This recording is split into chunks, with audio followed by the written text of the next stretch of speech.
সবাই কেমন আছেন?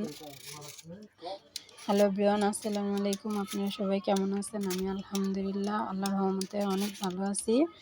আমি আজকে মিষ্টি কুমড়া দিয়ে চিংড়ি মাছ রান্না করব। চিংড়ি মাছ কীভাবে রান্না করব সেটাই আপনাদের সামনে তুলে ধরার জন্য আসলাম। ইনশাআল্লাহ আপনারা যদি দেখে ভালো লাগে লাইক কমেন্ট শেয়ার করে দিবেন আর আমাকে সাপোর্ট করবেন। আমি নতুন আইডি খুলেছি, আপনারা আমার পাশে থাকবেন। ইনশাআল্লাহ আমিও আপনাদের পাশে থাকবো। আমার আজকে মিষ্টি কুমড়া কেমন হয় আপনারা দেখে পুরো ভিডিওটা শেয়ার করে দিবেন ইনশাআল্লাহ। আমি অতটা সুন্দর করে না রান্না করতে পারলেও চেষ্টা করি ভালোভাবে রান্না করার জন্য।